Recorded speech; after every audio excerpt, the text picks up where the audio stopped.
Muita gente não consegue ser firme e tem dificuldade de se impor perante aqueles que lhes fazem mal. Pessoas assim seguem pela vida arrependidas, porque acabam aceitando coisas que no fundo lhes fazem mal. O que acontece no cérebro dessas pessoas, das pessoas que passam por essa angústia, e como nós podemos ajudá-las? É sobre isso que nós falaremos hoje.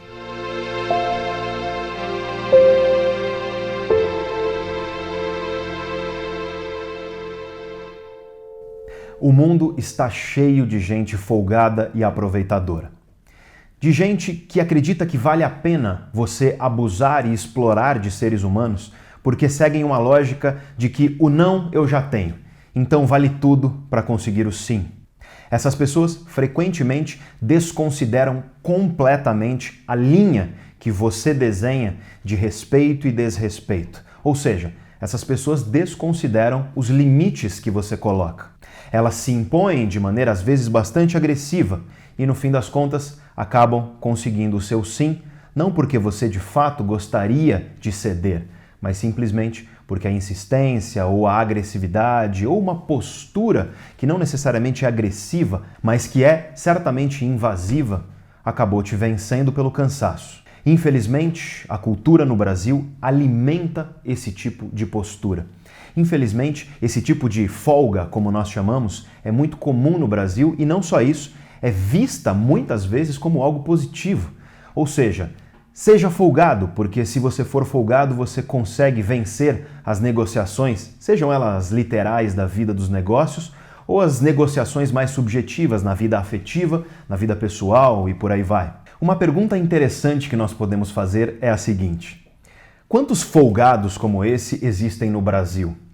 Aliás, quanta gente muito folgada existe, quanta gente que não é nada folgada e quanta gente que é mais ou menos folgada existe no nosso país, existe no mundo, enfim. Nós não temos a resposta específica para essa questão. No entanto, nós podemos extrapolar a partir dos dados que nós já temos dentro da ciência. Nós podemos, portanto, levantar uma hipótese com base naquilo que a ciência já estudou. E se tem uma coisa que a ciência já vem estudando muito bem, é a desonestidade. Ou seja, quando você coloca a pessoa numa situação onde ela acha que não será pega, por exemplo, e você dá a oportunidade a essa pessoa de surrupiar um dinheiro que de fato não é dela e que ela não merece. Quanta gente será que surrupia o dinheiro? Quanta gente surrupia muito dinheiro? Quanta gente pega só um pouquinho e quanta gente não pega nada? Quanta gente, portanto, é muito desonesta? Quanta gente é zero desonesta e quanta gente é mais ou menos desonesta. E nós podemos então extrapolar e imaginar que o folgado, ele é também desonesto, ou que a desonestidade e a folga são, no fim das contas, tipos de comportamento parecidos. O que então nós sabemos sobre a desonestidade? Curiosamente, a resposta talvez não seja o que você espera. O que os estudos científicos sobre desonestidade, por exemplo, os estudos do grande Dan Ariely, professor da Universidade de Duke, nos Estados Unidos, autor de fantásticos livros e de muitos artigos científicos que eu vou colocar na descrição do vídeo para que você possa conferir. Os estudos do Dan Ariely e de outros muitos pesquisadores sobre a desonestidade vêm demonstrando que é muito raro você encontrar pessoas que são extremamente desonestas. Ou seja, pessoas que, numa situação onde podem surrupiar dinheiro alheio, surrupiam grandes quantidades de dinheiro. Mesmo com a certeza de que não haverá nenhum tipo de represália, pouquíssimas pessoas acabam surrupiando grandes quantias de dinheiro. Só que também é muito raro as pessoas que são 100% honestas, as pessoas que não surrupiam dinheiro algum. O que é mais comum, o que no fim das contas a maioria das pessoas faz quando tem a oportunidade de surrupiar um dinheiro que não é delas, é surrupiar um pouquinho. É pegar um pouquinho de dinheiro. E curiosamente os experimentos mostram que não importa se você dá a oportunidade à pessoa de pegar 10 dólares, 100 dólares ou 1.000 dólares. No fim das contas, a magnitude do valor não importa. O que os estudos demonstram curiosamente é que, seja com a oportunidade de conseguir 10 dólares ou de conseguir 1.000 dólares, você enxerga o mesmo fenômeno. Pouquíssimas pessoas se apropriam de grandes quantidades de dinheiro que não era devido a elas. Pouquíssimas pessoas também não se apropriam de dinheiro algum, sendo 100% honestas. E a maioria das pessoas surrupia só um pouquinho. Pois bem, isso é o que a ciência nos diz sobre a desonestidade, sobre, por exemplo, você se apropriar de dinheiro que não é seu. Vamos então extrapolar, vamos levantar uma hipótese. A hipótese de que a desonestidade e a folga são traços de comportamento semelhantes e que, portanto, podemos dizer que essas coisas que nós já observamos a respeito da desonestidade também podem ser aplicadas para o sujeito que é folgado, para o sujeito que explora a boa vontade dos outros. Ora, a consequência disso, então, seria que existe muito pouca gente que é muito folgada. Existe também muito pouca gente que não é nada folgada. E existe muita gente que é um pouquinho folgada, que explora o outro, que explora a boa vontade de outros seres humanos só um pouquinho. Eu quero reiterar que isso é uma hipótese, que isso é uma especulação. Aliás, me conta nos comentários se você acha que essa é uma hipótese válida, se você acha que essa é uma especulação que merece estudo científico. Eu acho particularmente curioso, pelo menos na minha experiência pessoal, que de maneira alguma pode ser extrapolada como verdade científica, mas na minha experiência pessoal, o que eu vejo é exatamente isso. É muito raro você encontrar aquela pessoa que é extremamente folgada. É muito raro também você encontrar aquela pessoa que é muito boazinha, que nunca é folgada com ninguém. Agora é muito comum você encontrar pessoas que são um pouquinho folgadas e não só isso, que só são folgadas em certas circunstâncias ou com certas pessoas. Mas, quando você for fazer o seu comentário, faça uma autoanálise. Quem será que é você? Será que você é o folgadão? Ou será que você é o bonzinho?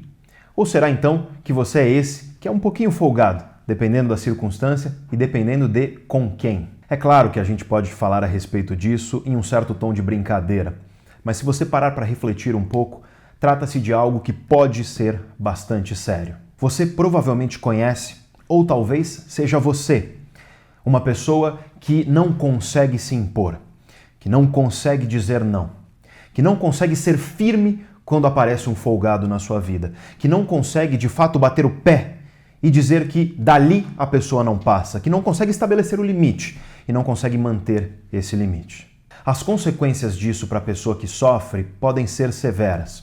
No mínimo, a pessoa vai ficar angustiada, ela pode ficar muito triste. Ela gostaria de ter falado não, ela gostaria de ter estabelecido um limite, mas não conseguiu. Muitas vezes o que acontece com essa pessoa é que ela carrega a memória desse evento e ela faz o que os psicólogos chamam de ruminação emocional.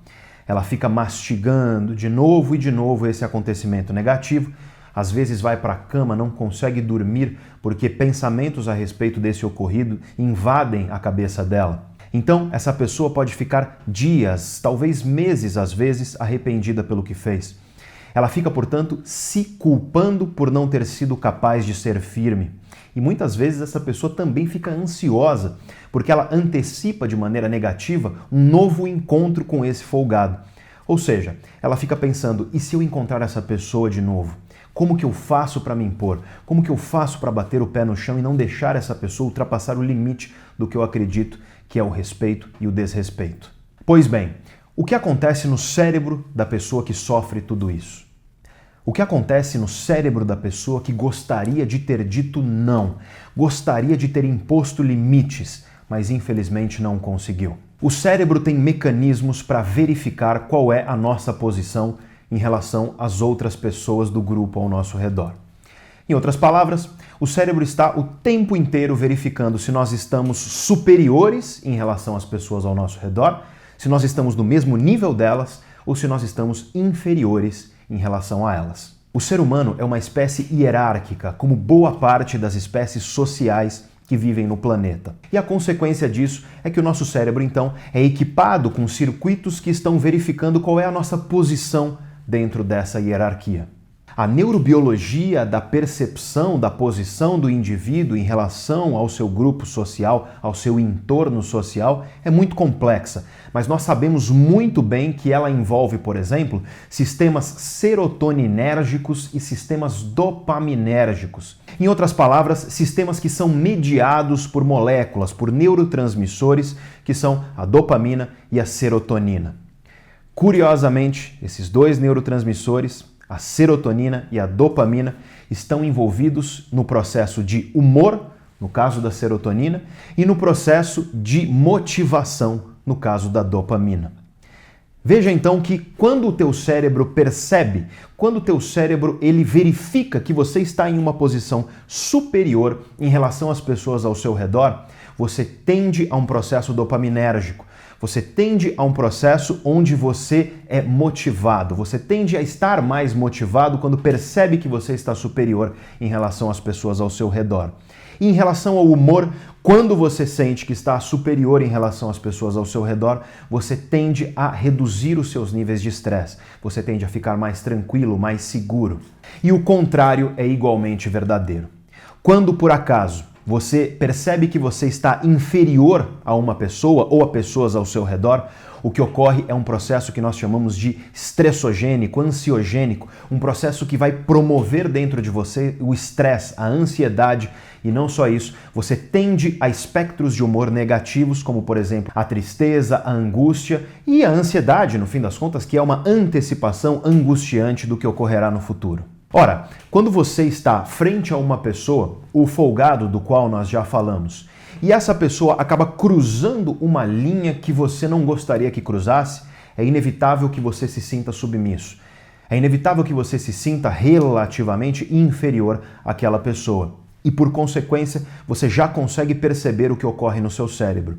Um processo que vai elevar os seus níveis de estresse, que vai derrubar o seu humor, que vai fazer com que você fique inseguro não só em relação ao presente, ao que está acontecendo imediatamente ao seu redor, mas também a forma como você imagina o futuro e, portanto, que trará a você ansiedade. Todos sabem, mas eu faço questão de reiterar aqui quais são as consequências, por exemplo, do estresse contínuo, quais são as consequências, por exemplo, da ansiedade contínua, quais são as consequências, por exemplo, de você viver na sua vida angustiado, viver na sua vida inseguro e, portanto, num espectro negativo emocional.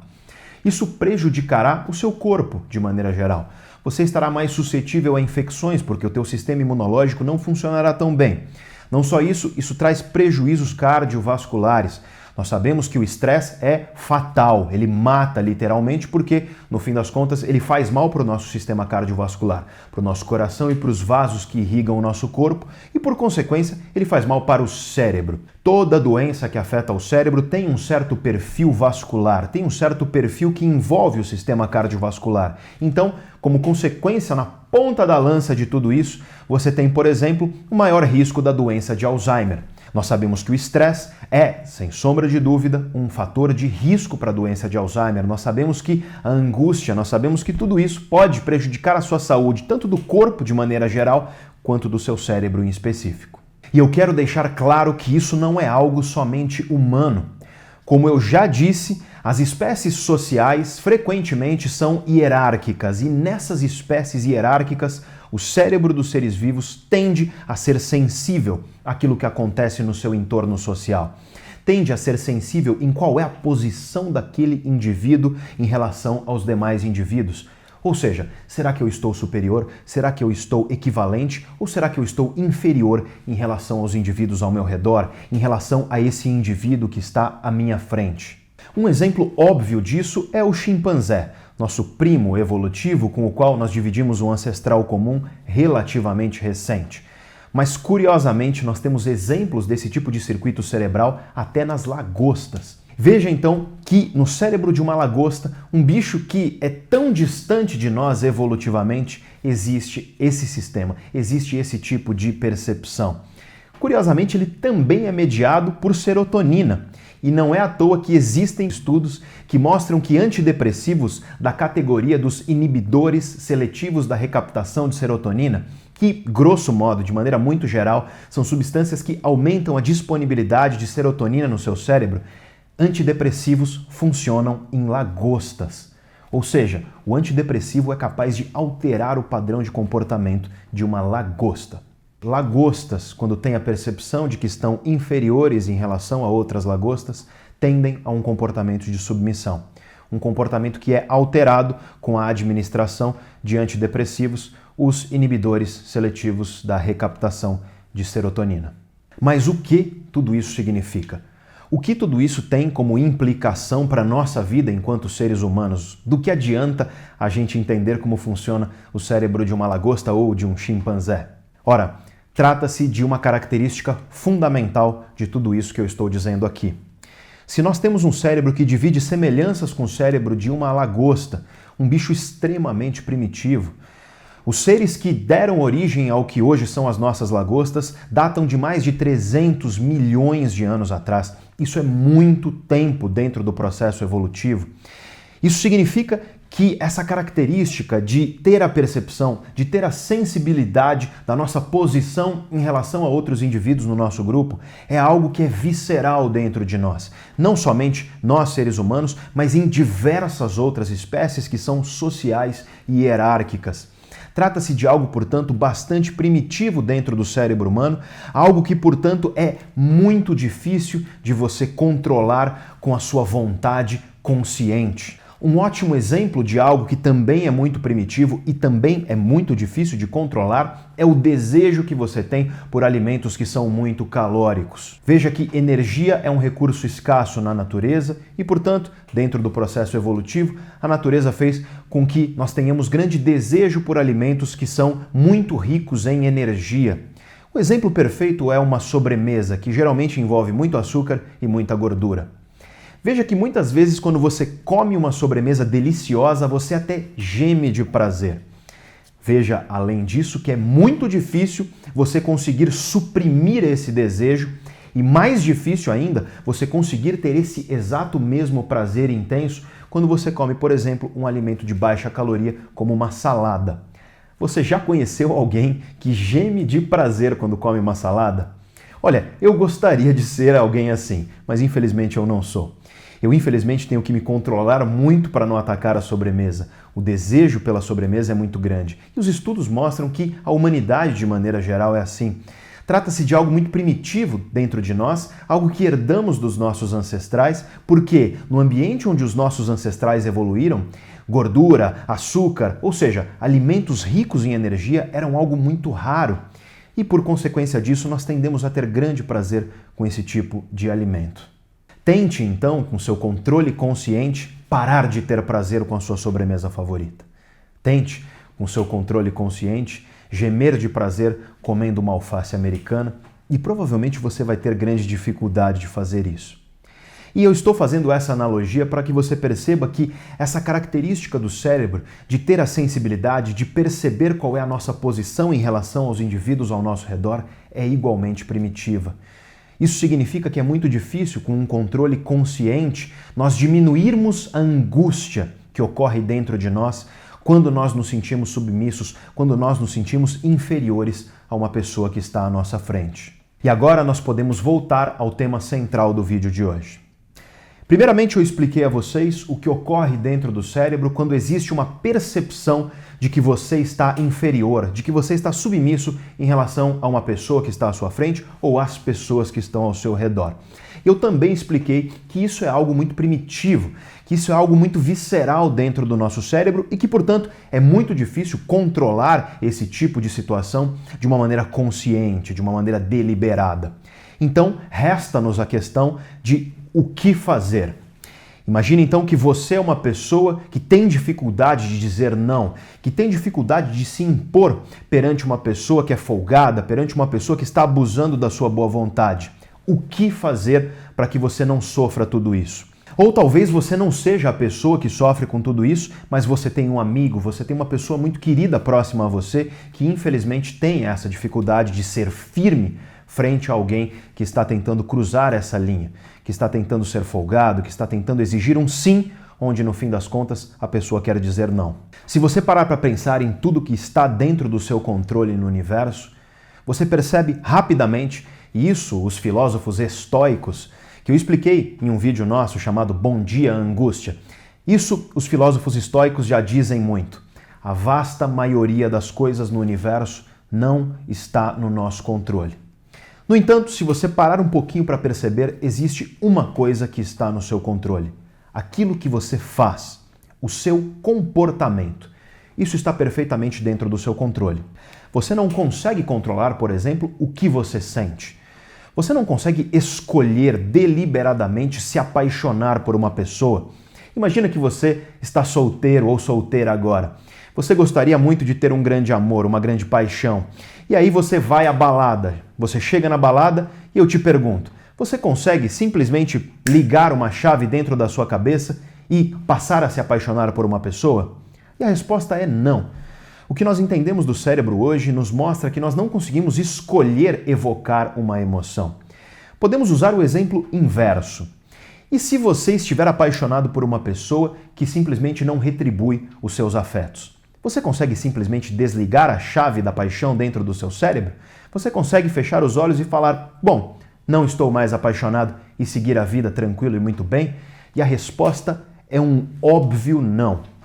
Claramente nós não conseguimos fazer isso. Isso significa que nós não temos um controle direto sobre as emoções e os sentimentos, e isso inclui a angústia, isso inclui o medo, por exemplo, que muita gente tem de se impor, que muita gente tem de dizer não. E o que eu quero dizer com tudo isso é, você não é capaz de controlar a angústia que você sentirá, esse medo que você sente quando você tem a vontade de dizer não, mas simplesmente não consegue.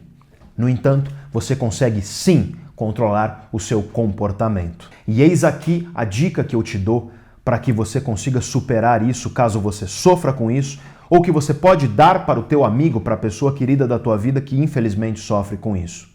Não espera a vontade chegar para você fazer algo. Isso é algo que eu venho dizendo em diversos vídeos, em diversas palestras, em diversos cursos, e se você já me conhece, provavelmente você já me ouviu falando isso. Não espere a vontade para que você faça algo, porque você não controla o desejo, você não controla a emoção, você não controla o sentimento, você não controla o afeto. Frente a uma pessoa que está tentando cruzar a linha que você não gostaria que fosse cruzada, você sentirá angústia, você sentirá medo. E se você esperar a vontade de dizer não chegar para que você diga não, é provável que você diga sim e se arrependa depois. Então o que eu digo a você é, não espere a vontade chegar. Diga não. Simplesmente haja. Estabeleça um compromisso consigo mesmo que, independentemente das angústias que você estiver sentindo, você dirá não. Você estabelecerá os limites e não deixará que aquela pessoa cruze essa linha que você não gostaria que fosse cruzada. Eu garanto a você que, no momento em que você fizer isso, você ficará ansioso, você ficará angustiado, teu coração talvez bata com maior velocidade, você transpirará na palma da sua mão, porque você está numa situação onde tem uma pessoa na sua frente, essa pessoa quer o seu sim, você não quer dizer sim, isso te angustia porque você tem dificuldade de dizer não, então você tem um conflito dentro de você e esse conflito vai gerar ansiedade, vai gerar angústia. Não importa. Haja. Não espere a vontade de fazer algo para fazer. Simplesmente levante a bunda da cadeira e faça. Ou seja, não espere a vontade de dizer não para a pessoa surgir. Porque no fim das contas, no momento em que você está ansioso, por mais que conscientemente você queira dizer não, as tuas vontades são recuar. Quando você está com medo, quando você está angustiado, quando você está acuado, quando você está se sentindo submisso, a vontade imediata é acabar com aquela angústia. E, portanto, qual é a maneira mais fácil de você acabar com essa angústia? É dizendo sim. Só que a minha recomendação a você, a minha recomendação ao seu amigo que sofre com isso, é ignorar a sua vontade. É estabelecer um compromisso racional consigo mesmo. Não importa a ansiedade que eu estiver sentindo.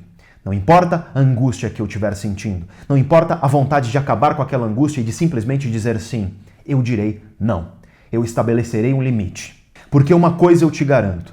O inseto só interrompe voo quando ele encontra um para-brisa. E o que não falta no mundo é gente folgada. É gente que vai tentar explorar e abusar da sua boa vontade. E saber dizer não e ser firme e impor limites não se trata somente de algo que é uma afirmação de si mesmo, mas se trata de autoconhecimento. Porque quando você diz não, você está dando foco para aquilo que de fato importa para você.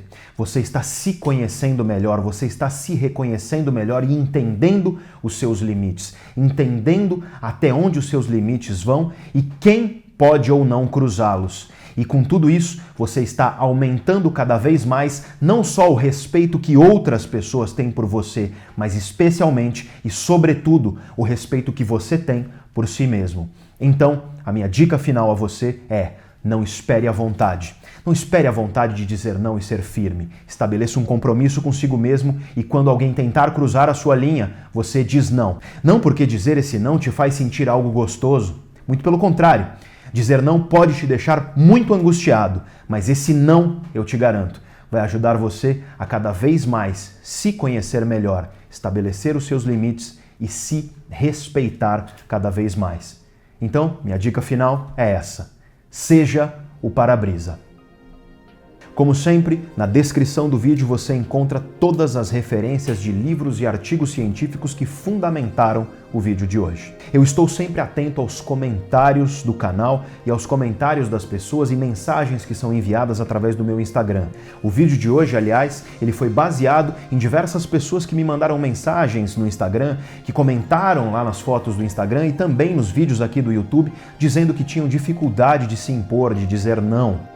E, portanto, eu convido você a dividir a sua experiência. Conta pra mim nos comentários, conta pra mim lá no Instagram o que você está sentindo em relação a esse vídeo, o que você pensou, o que você achou disso tudo. E se você se interessa pelas relações entre mente, cérebro e comportamento, convido você a olhar a descrição do vídeo. Lá você encontra o link para os nossos cursos e também o link para a compra do nosso livro Em Busca de Nós Mesmos. Um livro que é um diálogo entre a filosofia e as ciências da mente. Se você gostou, não esquece de curtir, compartilhar e se inscrever em nosso canal. E se você já for inscrito, você pode clicar no sininho aí embaixo, para que você receba notificações sempre que a gente postar um vídeo novo. Muito obrigado, um abraço e até a próxima.